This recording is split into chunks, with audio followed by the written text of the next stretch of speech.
All right, let's jump into the world of cryptocurrency hackers. On this deep dive, we're going to unmask these digital masterminds, not just exploring where they operate, but also the why, the complex motivations behind their actions. You might be surprised to learn that it's not always about getting rich. There's a whole lot more to this story. It's true. The motivations can be surprisingly diverse, ranging from, well, political agendas, sanctions evasion, to even revenge and activism. But before we unpack all that, let's set the stage by understanding where these hackers are concentrated around the globe. Okay, so it's not just some lone wolf in a basement, right? We're talking about a global phenomenon. Absolutely. While cybercrime is decentralized by nature, certain regions stand out as breeding grounds for crypto hacking, each with its own unique set of factors. Let's start with one that's been making headlines for years, Eastern Europe. We often hear about groups like Fancy Bear and Cozy Bear, but I thought those were more focused on espionage and election interference, not crypto heists. Their activities are certainly multifaceted, but their existence highlights a larger trend in the region. Eastern Europe has a deep pool of tech talent, and historically there's been a higher tolerance for cybercrime, coupled with less stringent law enforcement, compared to other parts of the world. So it's like a perfect storm for cultivating a generation of hackers, whether they're targeting governments or crypto wallets. Precisely. And it's not just about individual actors. There's evidence to suggest that some governments in the region might even turn a blind eye to these activities, or perhaps even utilize them for their own purposes. That adds a whole other layer of complexity. Okay, so we've got Eastern Europe.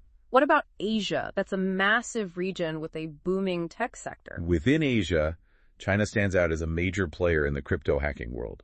They've been implicated in several large-scale heists, and the motivations are complex. It's interesting because China has a robust tech industry of its own.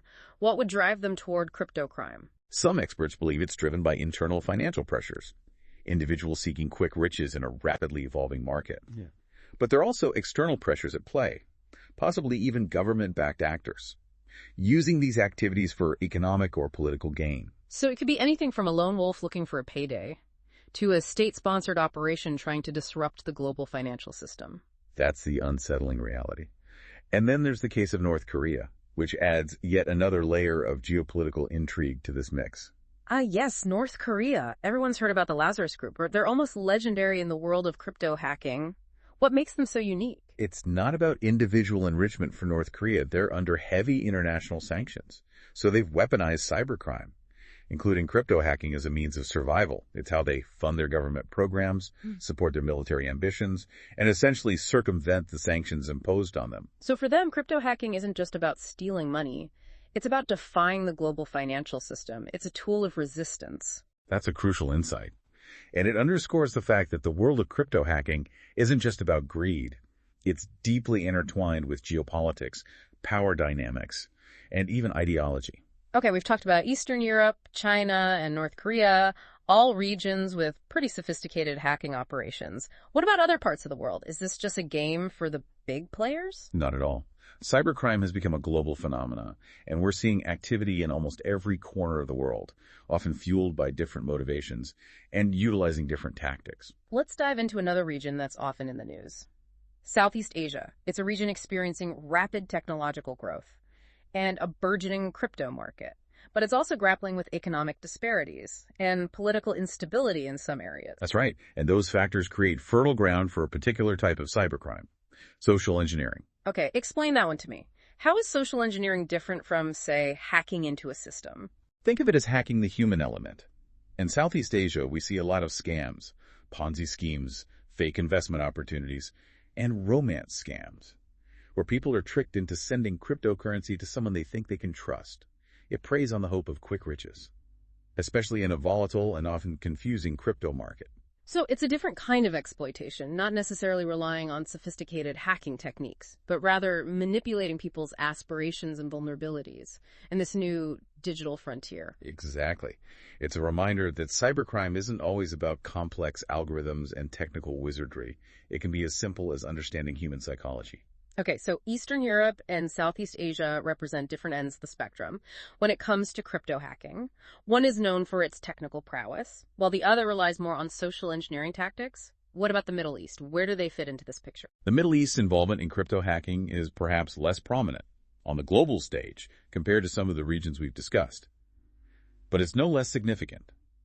The motivations are complex, often a blend of financial incentives, political tensions, and the need to fund specific agendas or groups operating in the shadows. So we're not just talking about individuals trying to make a quick buck. There might be state-sponsored activities or groups with very specific political motives using crypto hacking as a tool. That's right. And it illustrates how deeply intertwined the world of crypto hacking is with the larger geopolitical landscape. It's not happening in a vacuum. It's a reflection of the power struggles, conflicts, and ideologies that shape our world. It makes you realize that what's happening in the digital world is a mirror of what's happening in the real world. Precisely. And that's what makes this so fascinating and, frankly, a bit unnerving. Okay, so we've talked about regions that might come as no surprise to someone who's been following the world of cybercrime. But what about developed countries? Places like the US, the UK, Canada. These countries have a reputation for robust cybersecurity, right? Surely they're not major players in this game. That's where things get really interesting. You're right. These countries have more advanced law enforcement and cybersecurity measures in place, but paradoxically, that also makes them attractive targets. They have the most developed financial systems, the highest rates of crypto adoption, and therefore the biggest potential for profit. That's like a giant honeypot for hackers. So the very things that make them leaders in the digital economy also make them vulnerable. Precisely. And while they're often victims of these attacks, they're also home to some pretty skilled hackers themselves. It's not just about external threats. There are individuals within these countries who are drawn to the allure of cybercrime, whether for financial gain, the thrill of the challenge, or even a sense of rebellion against the establishment. It's almost like a double-edged sword. You've got external forces trying to break into your system, and then you've got internal actors doing the same thing for their own reasons. That's a great analogy. And it highlights the importance of moving beyond simplistic narratives of us versus them. When it comes to cybercrime, the reality is far more nuanced, and the lines are often blurred. Okay, we've explored a lot of different regions. It's clear that crypto hacking is a truly global phenomenon, but is there anywhere else we need to look? Any other major players on this map? Well, there's one more region that's important to mention. Yeah. Especially when it comes to a specific type of cybercrime.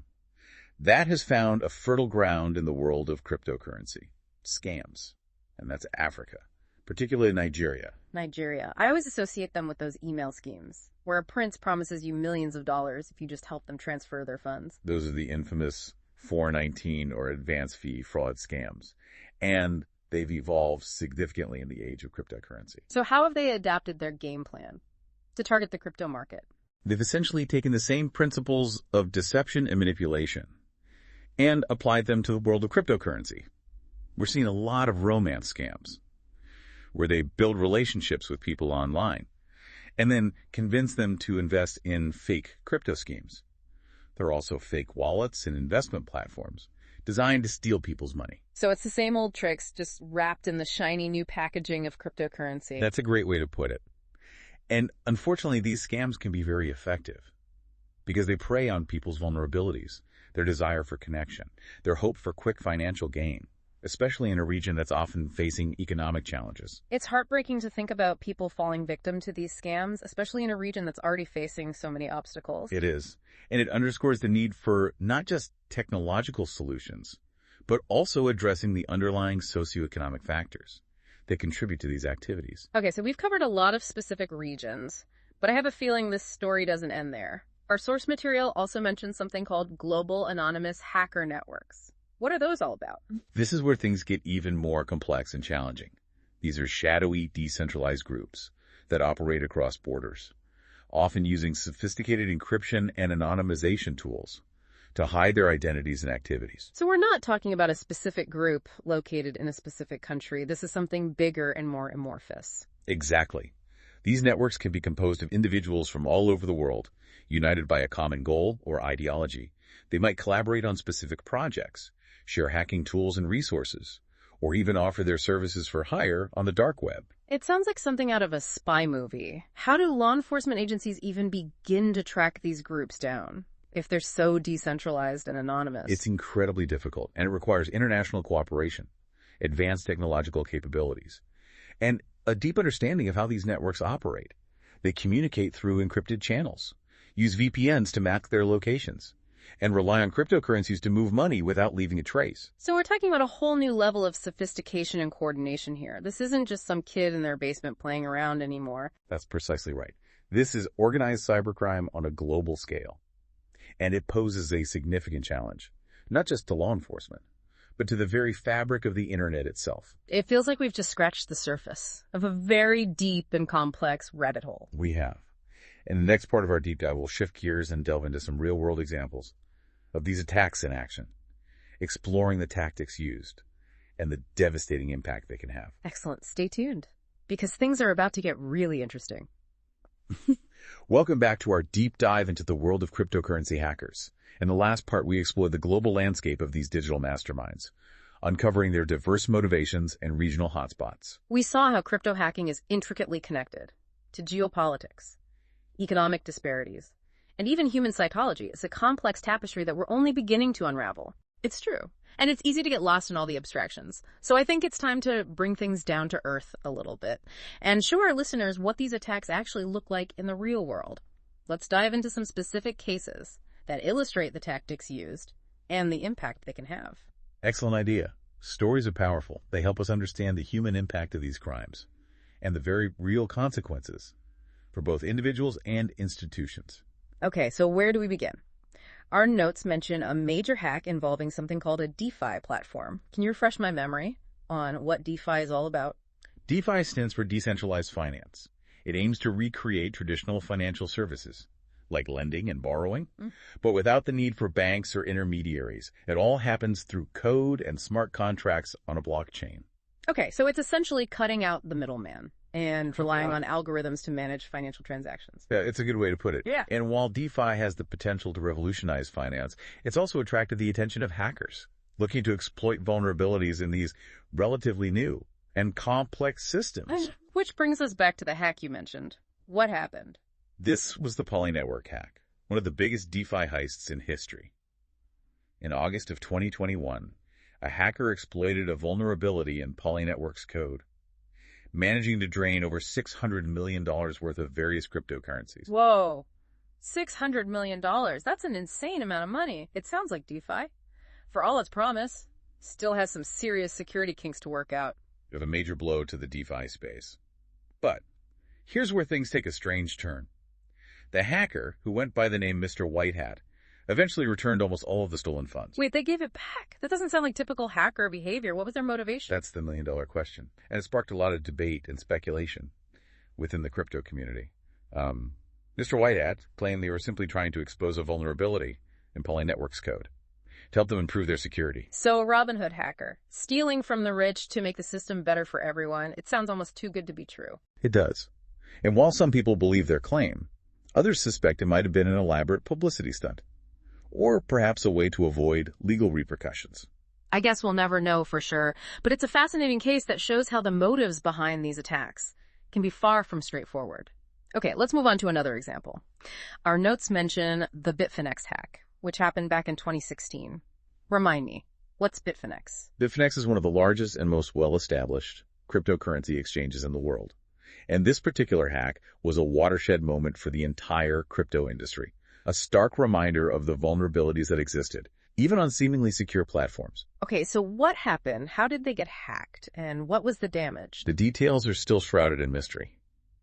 But hackers exploited a vulnerability in Bitfinex's security systems, making off with approximately 120,000 bitcoins, which at the time were worth around $72 million. $72 million. That's a serious haul, even back then. I can only imagine what that amount of Bitcoin would be worth today. It would be astronomical.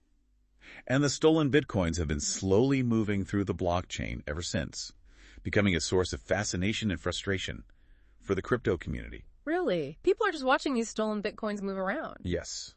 There are websites and Twitter accounts dedicated to tracking their every move. It's become a real-life detective story, with amateur sleuths trying to piece together the puzzle and uncover the identity of the hackers. It's like a modern-day treasure hunt, except the treasure is tainted by its illicit origins. Any leads so far? Have they caught the perpetrators? Not yet. The case remains unsolved. Yeah. Which underscores the challenge of tracing cybercriminals. In a world where transactions can be anonymized and borders are easily crossed, it's a constant cat-and-mouse game. between law enforcement and increasingly sophisticated hackers. Okay, we've got a DeFi heist with a Robinhood twist, and an unsolved Bitcoin mystery that's captivated the crypto world. Let's move on to another case that had real-world consequences. Far beyond the digital realm, the Colonial Pipeline ransomware attack. Refresh my memory on this one. This attack, which occurred in May 2021, targeted Colonial Pipeline, a major fuel pipeline that supplies gasoline and other fuel, to the east coast of the United States. It wasn't directly about stealing cryptocurrency, but it illustrated how crypto could be used as a tool for extortion, with potentially devastating real-world impact. Right. I remember this one. It caused massive disruptions. Gas prices spiked, and there were long lines at gas stations. People were panicking. But how did cryptocurrency play a role in all of this? The attackers, a group known as DarkSide, used ransomware to cripple Colonial Pipeline systems. Ransomware is a type of malware that locks up a victim's computer systems and demands payment to unlock them. Right, it's basically digital extortion, but what does this have to do with cryptocurrency? DarkSide demanded the ransom payment be made in Bitcoin. This allowed them to receive payment quickly and anonymously, making it much harder for law enforcement to track them down. So they were exploiting the anonymity of cryptocurrency to extort a major company and cripple critical infrastructure. That's terrifying. It was a wake-up call for many people, demonstrating that cyber attacks weren't just about stealing data or money anymore. They could be used to disrupt essential services and hold entire industries hostage. What happened in the end? Did Colonial Pipeline pay the ransom? They did. They ended up paying 75 Bitcoins, which at the time was worth about $4.4 million, to regain control of their systems and restore the flow of fuel. $4.4 million just to get their systems back online. That's it highlights the immense pressure companies face in these situations. It does, and it raises a lot of difficult questions about how to respond to these attacks. Paying the ransom incentivizes more attacks, but sometimes it feels like the only option to avoid even greater disruption and financial losses. It's a tough dilemma with no easy answers. Okay, so we've covered a DeFi heist, a Bitcoin mystery, and a major ransomware attack that crippled critical infrastructure. What other examples do we have in our case files? Let's talk about a type of attack that's becoming increasingly common and can target anyone, regardless of their technical expertise. SIM swapping attacks. SIM swapping. That sounds ominous. What exactly is that? It's a technique where hackers essentially hijack your phone number. They trick your mobile phone carrier into transferring your phone number to a SIM card that they control. Wait, so they can steal your phone number? How is that even possible? It usually involves social engineering. Hackers gather personal information about you from various sources and then use that information to impersonate you, convincing your carrier to make the switch. So they might call up your carrier, pretend to be you, and say they've lost their SIM card and need a new one activated. Exactly. And once they have control of your phone number, they can bypass two-factor authentication on your accounts, including your crypto accounts. Oh no. So even if you have 2FA set up, you could still be vulnerable to this. Unfortunately, yes.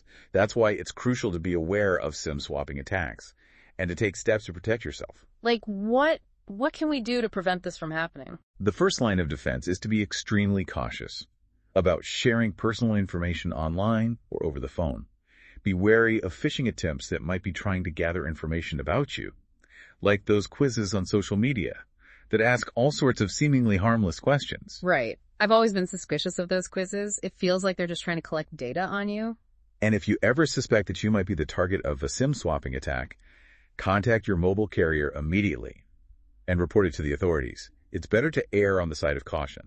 Okay, so we've covered a lot of ground here, from DeFi heists to ransomware attacks to SIM swapping. It feels like there's a new type of attack popping up every day. It's a bit overwhelming. It could definitely feel that way. But remember, the vast majority of these attacks exploit the same basic vulnerabilities: weak passwords, lack of two-factor authentication, outdated software, and our own human tendency to trust too easily or fall for clever manipulation tactics. So if we can address those vulnerabilities, we can significantly reduce our risk, even as the threat landscape evolves. Precisely. And that's exactly what we'll focus on. In the final part of our deep dive, we'll move from exploring the threats to equipping our listeners with the knowledge and tools they need to fight back. Excellent. I'm ready to move from defense to offense and learn how to become a crypto security ninja.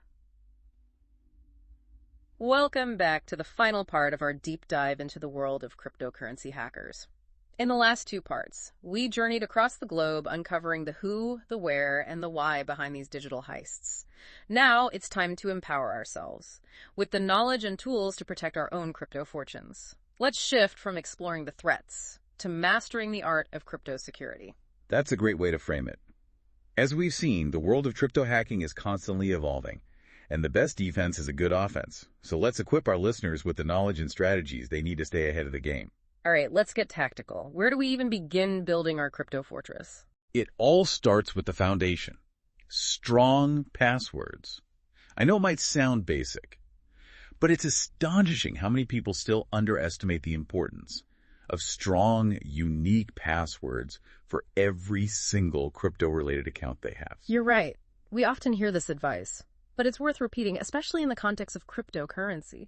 Why are strong passwords so crucial when we're talking about digital assets? Because your passwords are often the only thing standing between your crypto and a hacker who's trying to drain your wallets. In the world of cryptocurrency, your passwords are protecting your private keys, which are essentially the master keys to your digital kingdom. Lose those keys, and you lose your crypto. It's that simple. It really drives home the point that we're not just protecting some social media account here. We're talking about safeguarding our actual wealth. Exactly. That's why we need to treat our crypto passwords with the utmost care. And a strong password in this context isn't just some random word or your pet's name. Okay, so what does a truly strong password look like in the crypto world? Give us the rundown. A truly strong password should be at least 12 characters long, ideally even longer, and include a mix of upper and lowercase letters, numbers, and symbols.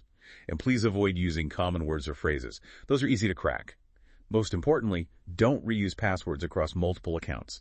If one account is compromised, they all are. Okay, that's a lot to keep track of. Any tips for creating and managing these Fort Knox level passwords? Because I know I struggle to remember all my passwords, and I'm sure many of our listeners do too. Absolutely. Password managers are your best friend in this situation. A reputable password manager can generate strong, unique passwords for each of your accounts and store them securely, so you don't have to rely on your memory. It takes a huge burden off your shoulders. That sounds like a lifesaver. What else should we have in our crypto security arsenal? Along with a password manager, two-factor authentication, or 2FA, is your next best friend. Enable it on every single account that offers it, no exceptions. Right, 2FA. We've touched on this before, but it's so important that it's worth explaining again. Can you break down what 2FA is and why it's non-negotiable for anyone serious about protecting their crypto? Two-factor authentication adds a second layer of security to your accounts by requiring you to enter a unique code, usually from an app on your phone, in addition to your password when logging in. So even if someone manages to get their hands on your password, they still can't access your account without that second factor. It's like having two locks on your door. Exactly. It makes it significantly harder for hackers to compromise your accounts, even if they've managed to steal your password through phishing or other means. Okay, so we're rocking strong, unique passwords, using a password manager to keep track of everything, and enabling 2FA on all our accounts. What else can we do to fortify our defenses? Now let's talk about protecting our devices. Our computers and smartphones are gateways to our digital lives, and if they're compromised, our crypto could be at risk. Right. We talked earlier about the dangers of malware and how it can silently steal our crypto information. So how do we keep those nasty digital bugs at bay? The first line of defense is good old-fashioned, but still essential, antivirus software. Make sure you have a reputable antivirus program installed on all your devices, and keep it updated.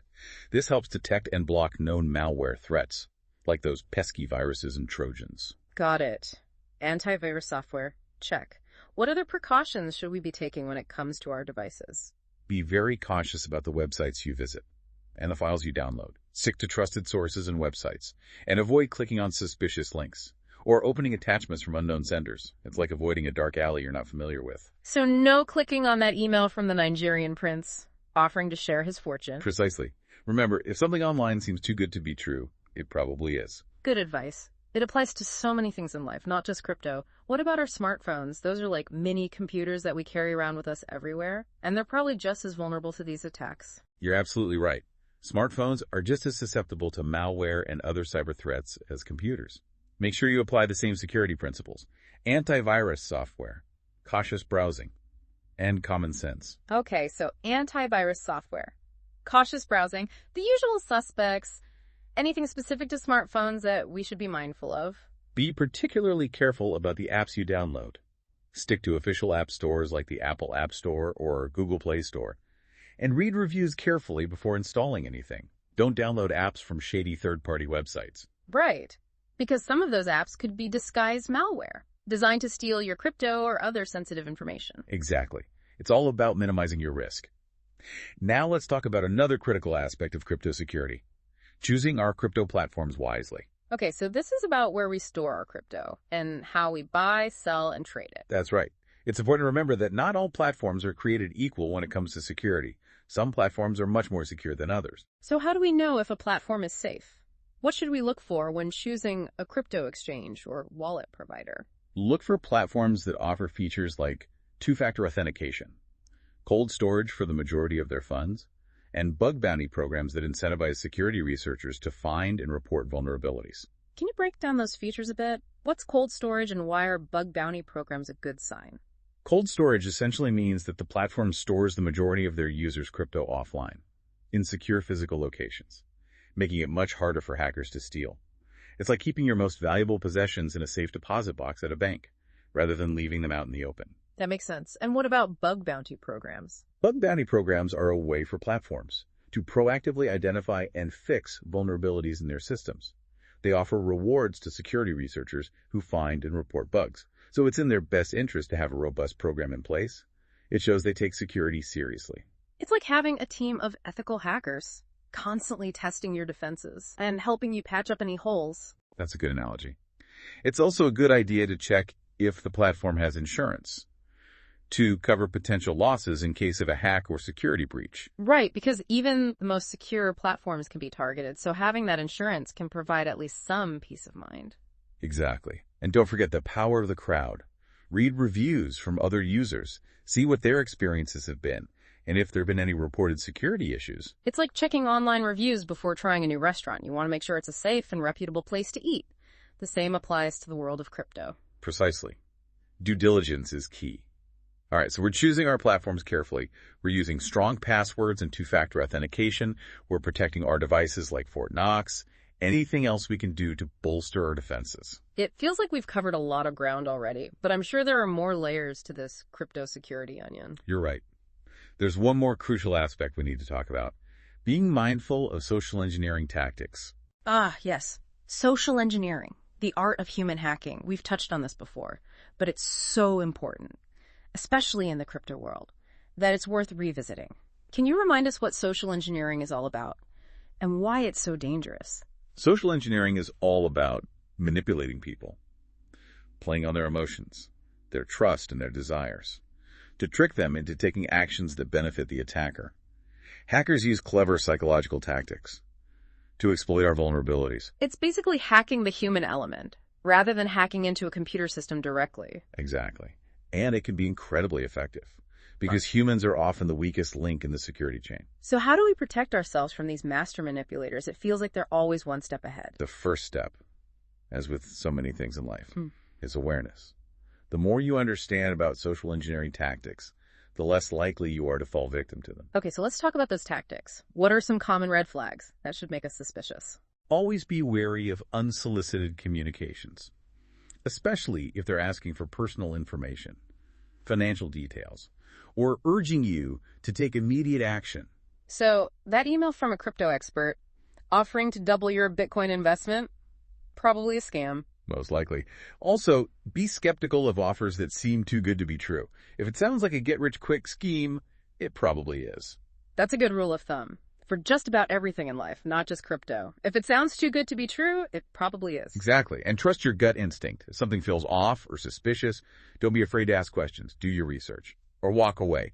It's better to err on the side of caution than to become another statistic. Right. There's no shame in being cautious, especially when your hard-earned crypto is on the line. So we've covered a lot of ground in this deep dive. We've talked about strong passwords, two-factor authentication, protecting our devices, choosing reputable platforms, and being wary of social engineering tactics. Any final words of wisdom for our listeners as they navigate the exciting but sometimes treacherous world of cryptocurrency? Remember, the crypto world is still relatively young, and it's constantly evolving. That means the threats will continue to change, and new vulnerabilities will emerge. The key to staying safe is to stay informed, be vigilant, and adapt your security practices accordingly. Right. It's not about living in fear or becoming paranoid. It's about being aware, taking reasonable precautions, and constantly learning and adapting. Exactly. And don't be afraid to seek out resources and information to enhance your understanding of crypto security. There are many great websites, forums, and online communities dedicated to this topic. Excellent advice. Knowledge is power, as they say. And with the right knowledge, we can all navigate the world of cryptocurrency safely and confidently. Well, that brings us to the end of our deep dive into the world of cryptocurrency hackers. I hope you found it informative, insightful, and empowering. Remember, stay curious, stay vigilant, and stay safe out there in the wild world of crypto. Until next time.